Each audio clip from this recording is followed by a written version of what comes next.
y qué bonito es una bendición grande. Gracias, hermano Melvin, pastor, por esta oportunidad. Yo ya me estoy sintiendo como Siloé. Gloria a Dios, es una bendición saber que somos un solo pueblo en el Señor.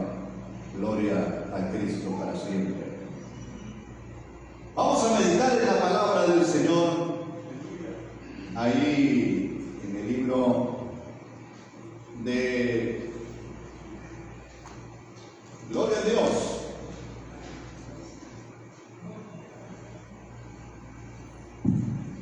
Aleluya. En el libro de los Efesios, en el capítulo 4, Efesios capítulo 4, versículo 9. Derribando fortalezas es el tema que traigo para esta ocasión. En Efesios capítulo 4, versículo 9, nos dice el Señor. Vamos a dar un segundo para que todo lo tengan, que leamos ese pasaje. Gloria a Dios.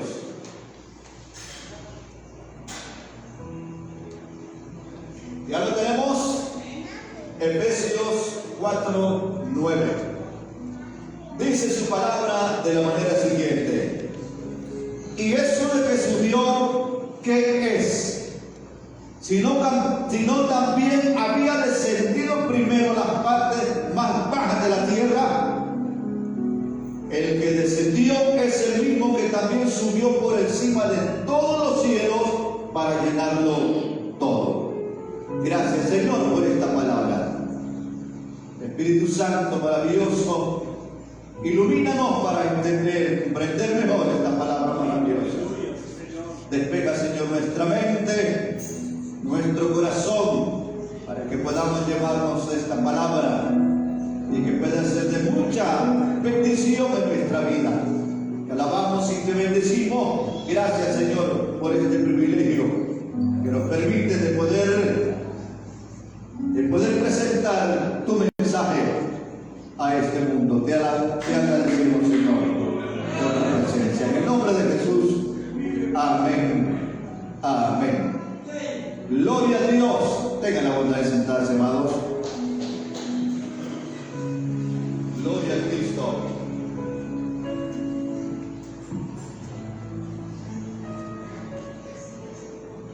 Derribando fortalezas. Gloria a Dios.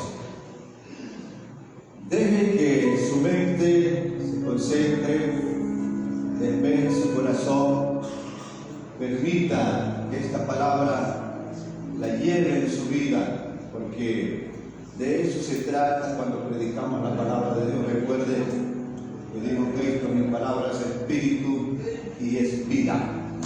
Y cuando tomamos esto, vale la pena. Derribando fortalezas. Estimados hermanos, este mundo en que vivimos tuvo un tiempo que estaba aparentemente sin esperanzas por el pecado que se efectuó en la primera pareja que Dios hizo. Desde el tiempo de Adán hasta el tiempo de la cruz de Cristo, la gente ya no tenía muchas esperanzas. Se había alejado de Dios, había caído en la desobediencia. Y la Biblia dice que por un hombre entró la condenación al mundo y por otro la salvación. Ese pecado que fue transmitido de parte del enemigo del diablo al ser humano, ese acarreó consecuencias terribles, ya que Dios había dicho en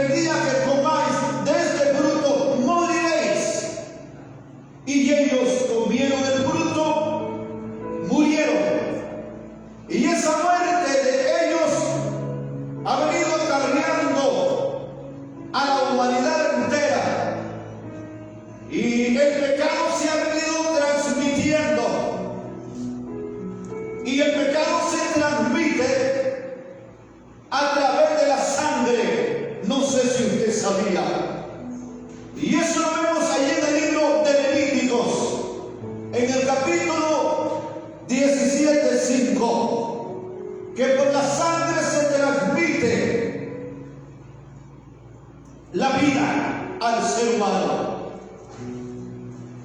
Y ese pecado, hermanos, esa condenación, fue un factor para que el diablo se aprovechase de las llaves del infierno, las llaves del abismo y las llaves o la llave de la muerte, la llave del infierno, la llave del abismo, la llave de la muerte. Y él se apoderó de esta llave. ¿Y quién podía hacerle frente a Satanás?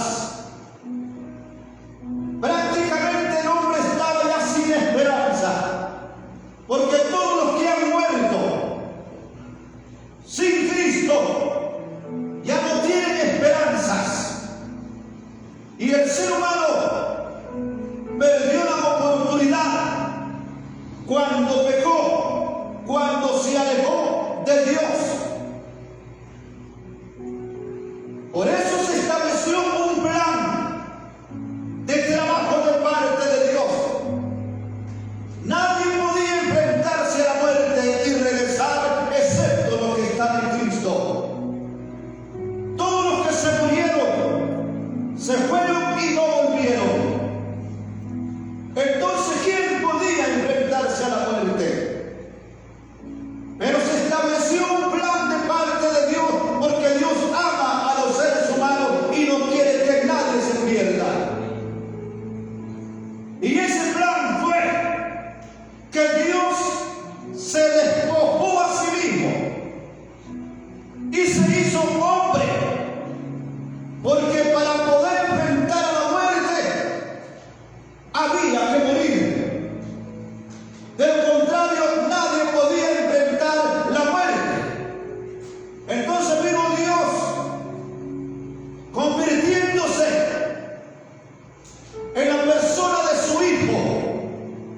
Y dice la Biblia que dejó su trono de gloria para venir aquí a la tierra, convertido en un ser humano, como quien dice, para que el hombre tenga más relación conmigo. Porque Dios nadie lo resiste, es muy poderoso. Entonces vino y se hizo hombre y habitó entre nosotros. Ese mismo hombre convertido a ser humano de parte de Dios, después de haber sido Dios, le arrebató las llaves al diablo. Entonces, estimados hermanos, en el corazón de la tierra se establecieron algunos elementos. El infierno, por ejemplo, el infierno, que es el lugar donde van todos los espíritus de los seres humanos al morir sin Cristo. Toda aquella persona que muere sin haber entregado su vida a Jesús se lleva la sorpresa que ya no tiene esperanza después de la muerte. Porque la única esperanza es nuestro Señor Jesucristo. No hay otro nombre dado a los hombres en el cual podamos ser salvos, solamente Jesucristo nuestro Señor. Estimados hermanos, pero ¿qué hay que hacer para arrebatarle las llaves al demonio? Se establecieron esos sistemas en el corazón de la tierra. El infierno, como decíamos, el lugar donde están todos los espíritus de los seres humanos. Ahí en el corazón de la tierra está otro lugar que se llama el abismo. Allí en ese abismo hay un ángel que Dios ha puesto en ese abismo. Y ese ángel que Dios ha puesto es un ángel caído. En ese abismo están los demonios más fuertes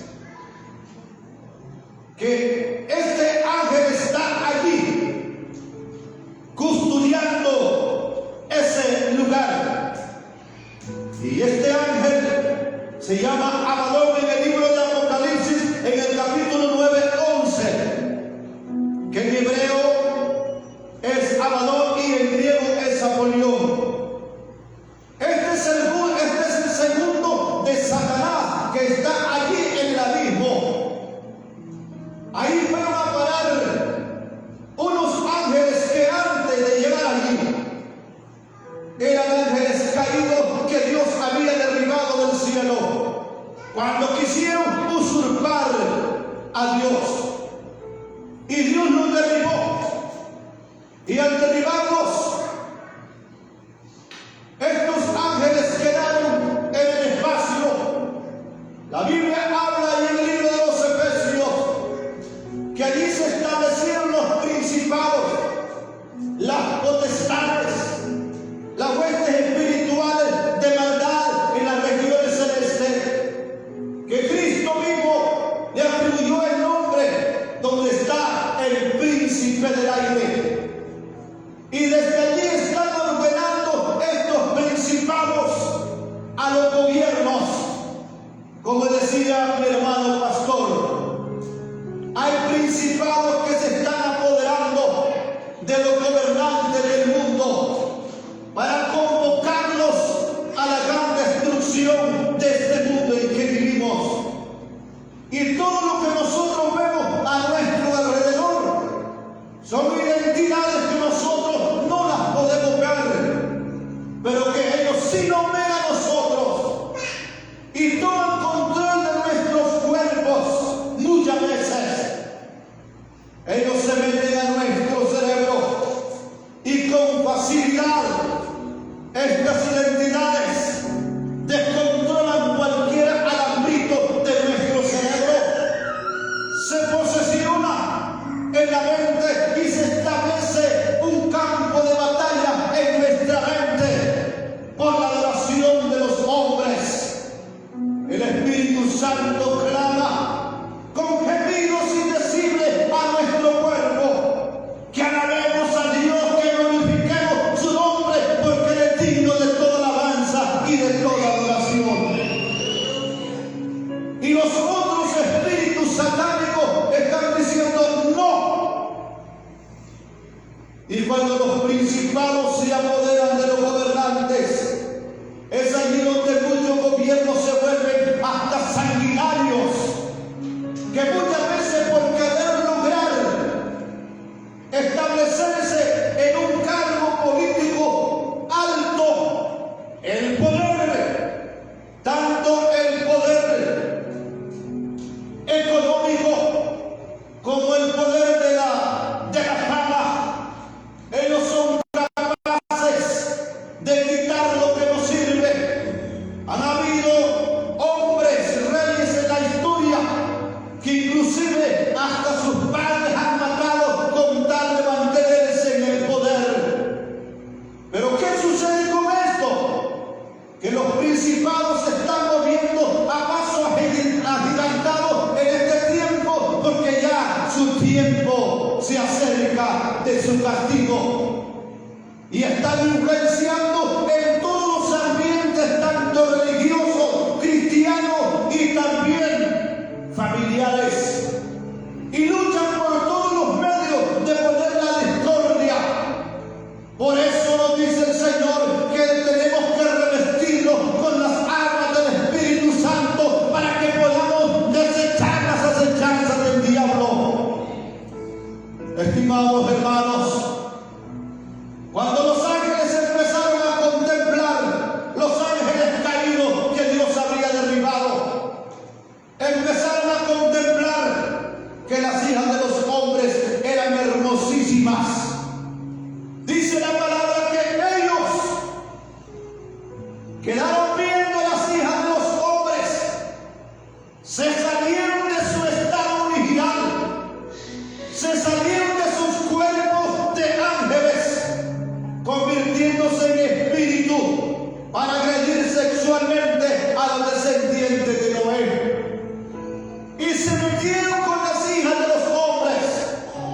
Y ahí es donde la Biblia presenta una dinastía de gigantes, los cuales fueron provenientes de relaciones ilícitas, convirtiéndose estos seres en gigantes, en seres que ya no eran naturales, porque ellos abandonaron sus cuerpos que Dios les había dado. Y cuando estos ángeles quisieron regresar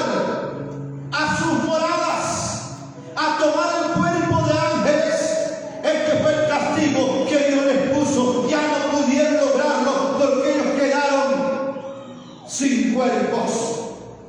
Y estos son los famosos demonios que porque están sin cuerpos andan buscando cuerpos donde posar. La Biblia nos menciona a través de Jesucristo un personaje que acudió al Señor con gemidos, estando poseído por un demonio. Y el Señor le dijo: ¿cómo te llamas? Yo me llamo Legión, porque somos muchos, dijeron los demonios. Y ellos gritaban: no nos vayas a mandar al abismo, no nos vayas a sacar, porque vienes antes de tiempo, atormentado, le decían a Jesús. Y Cristo les ordenó que abandonasen su cuerpo y tuvieron que irse al abismo, quisieran o no. El abismo es un lugar tan difícil, inclusive para los mismos demonios. Es un lugar de oscuridad. La Biblia lo menciona, que es un infierno, que viene de la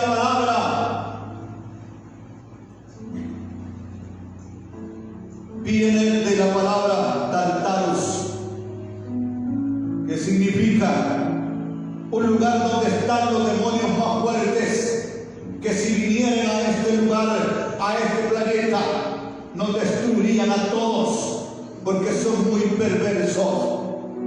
Pero ahorita hay algo que los detiene y no les deja pasar, que es la iglesia del Señor y el Espíritu Santo, cuando nos mantenemos en oración constante, reprendiendo a todas las potestades del demonio.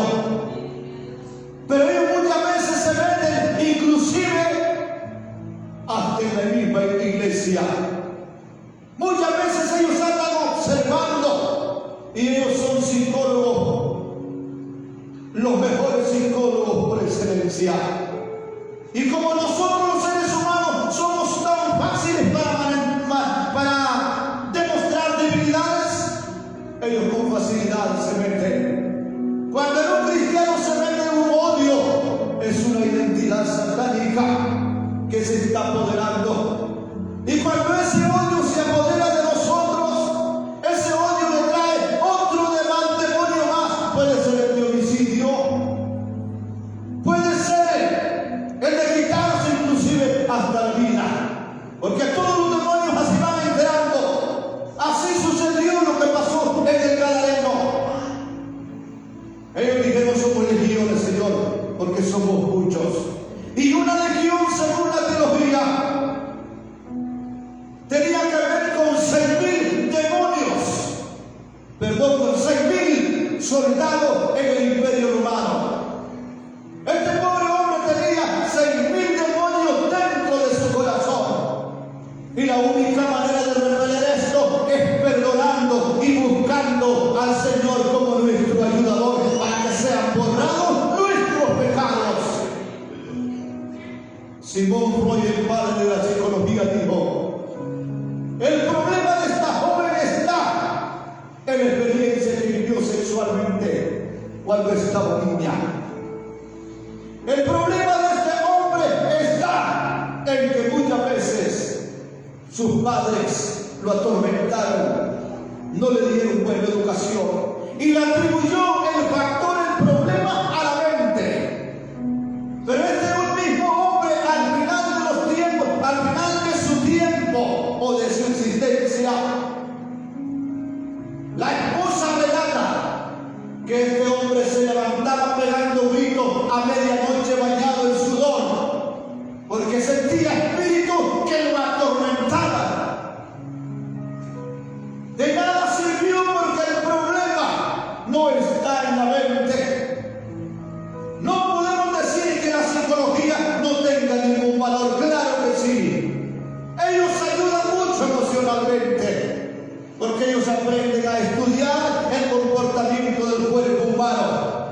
Pero hay algo que no entienden: hay pecados que están arraigados en el espíritu,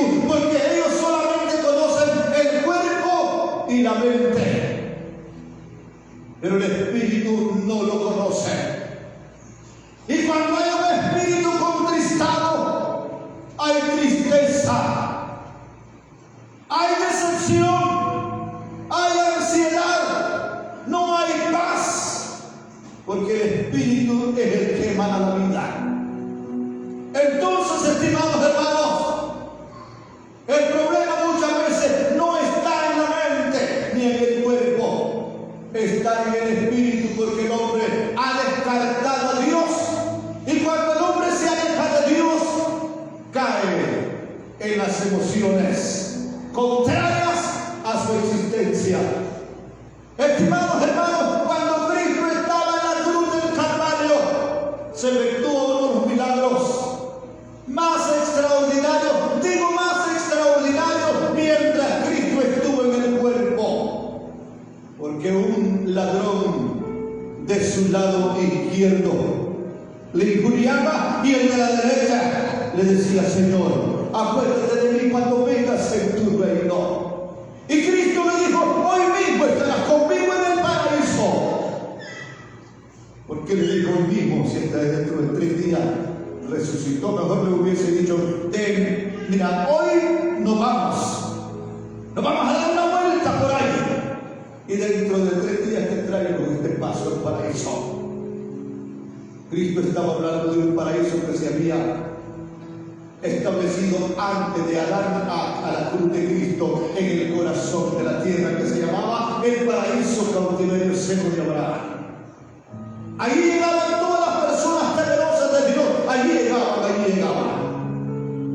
Y también estaba el infierno abajo de la tierra, el infierno para los espíritus de los seres humanos, nada que ver con el infierno del abismo, donde está un ángel allí custodiando el lugar. Hermanos, amados, cuando Cristo está en la cruz del Calvario, ya con sus últimos suspiros, el diablo dijo: ya lo maté. Le pasó las mismas de Adán. Así como maté a Adán y a Eva, así maté a este también. Pero ahí sí se equivocó, porque Cristo no se quedó en la cruz. Cristo no se quedó allí en el Gólgota mientras el diablo lo hacía ya muerto. Había unos seres que estaban abajo de la tierra, que en el tiempo de Noé no pudieron establecer contacto con Dios y llegaron al corazón de la tierra. Y ahí estaban. Nadie podía hacer nada por ellos, pero el plan de Dios está bien correcto. Él sabía por qué tenía que hacer lo que hizo. Era la única manera de poder llegar al corazón de la tierra. Cristo desciende mientras está su cuerpo hasta el corazón de la tierra. Me parece ver aquí a oscuridad tremenda, porque la Biblia da pequeños asomos, que aunque ande en valle de sombra, se supone que es una oscuridad, pero allí Cristo baja y entra al corazón de la tierra. Ahí entra la luz del mundo, y no sé cómo harían los demonios para. Tenían que hacerse a un lado. Ahí va Cristo alumbrando en medio de la oscuridad del corazón de la tierra. Y llega hasta donde están los espíritus encarcelados. Y yo creo que este fue el mismo mensaje que nosotros oímos hoy, cuando Cristo le dijo aquellas expresiones a María y Marta: todo aquel que crea en mí, aunque esté muerto, vivirá. Yo soy la luz del mundo, y el que me sigue no andará en tinieblas. Yo he vencido la muerte, no me pudo resistir. El infierno no pudo resistirme. He vencido las potestades, he vencido todos los gobernadores de las tinieblas, he vencido todos los demonios grandes y por haber. Cuando usted y yo venimos a Cristo, traíamos una acta de pecados grande, una lista. Yo creo que no es suficiente este templo, esta casa. para poder expresar lo que yo era de malo. Y ahí estaba nuestra alta todita las consecuencias de nuestra desobediencia.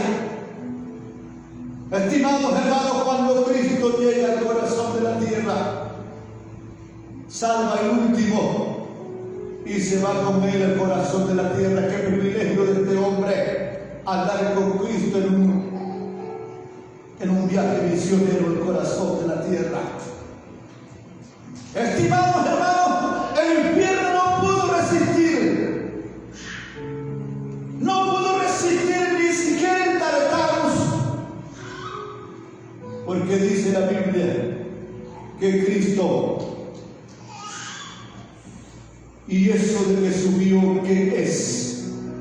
Primero había descendido a las partes más bajas de la tierra para llenarlo todo, llegó hasta el corazón de la tierra para darle el mensaje a aquellos que no habían tenido oportunidad.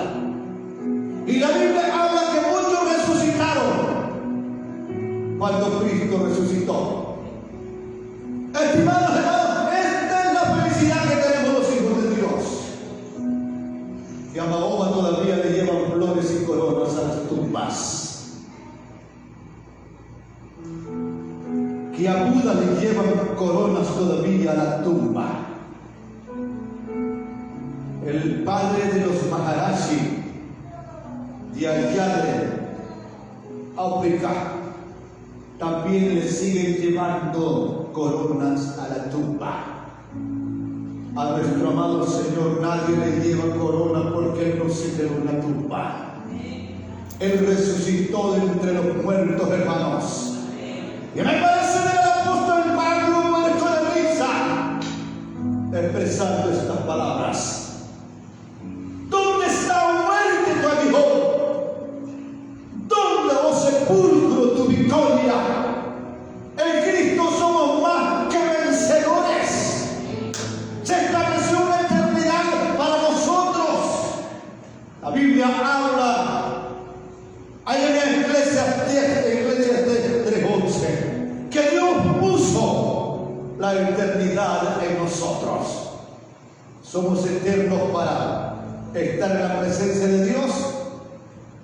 ¿O somos eternos para condenación también? Pero estimados hermanos, en conclusión, Cristo pagó un precio para que nadie fuésemos a ese lugar de tormento. Él pagó un precio para que nosotros seamos salvos. Cristo expresó unas palabras que me llenan de bendición y a veces hasta me pongo erizo el cuerpo cuando Cristo expresa estas palabras. Y las puertas del infierno, dice el Señor, no prevalecerán contra mi iglesia. Yo lo he vencido. Y si él ha vencido, usted y yo somos vencedores. Tenemos vida eterna en Cristo Jesús. Denle ese aplauso al Señor. Él se merece la alabanza de la nación. Él pagó el precio. En Cristo somos más que vencedores. Usted y yo somos propiedad privada del Espíritu Santo. Y nadie nos puede hacer frente porque es más fuerte el que está en nosotros que el que está en el mundo. En medio de tanta dificultad en este mundo a punto del colapso, habemos cristianos levantando una antorcha por todos lados, diciéndole al mundo que Cristo vive y que hay esperanzas. Usted y yo somos parte de una sola salvación eterna. Usted y yo somos parte de que Dios haya dejado su trono para venir a buscarlo a usted y a mí, para llegar a una vida eterna preparada para cada uno. Oremos al Señor. Te damos gracias, Señor, por esta palabra. Estamos agradecidos contigo, Señor. Lo que tú has hecho por nosotros, nadie podía hacerlo. Gracias por el perdón de nuestros pecados. Gracias por ayudarnos, Señor, a evadir esa maldición del infierno y poder ser coherederos de una patria eterna para la alabanza de tu nombre. Te alabamos y te bendecimos, Señor. Pedimos una bendición muy especial por este pueblo de Iglesia Siloé. Que nunca falte tu misericordia, que la presencia de tu Espíritu siempre esté en cada vida. Guíanos, Señor, por senda de rectitud para honrar tu nombre. Gracias, Señor, te pido una bendición por la familia pastoral. Oh Dios, que siempre, Señor, tu presencia esté en sus vidas y que nunca, Señor, se aparte tu misericordia. También bendice cada líder, bendice también, Señor, este grupo de alabanza. Que ellos puedan, Señor, entender que lo que ellos tienen está después de nosotros los pastores para llevar las almas a ti. Te alabamos y te bendecimos y honramos tu nombre.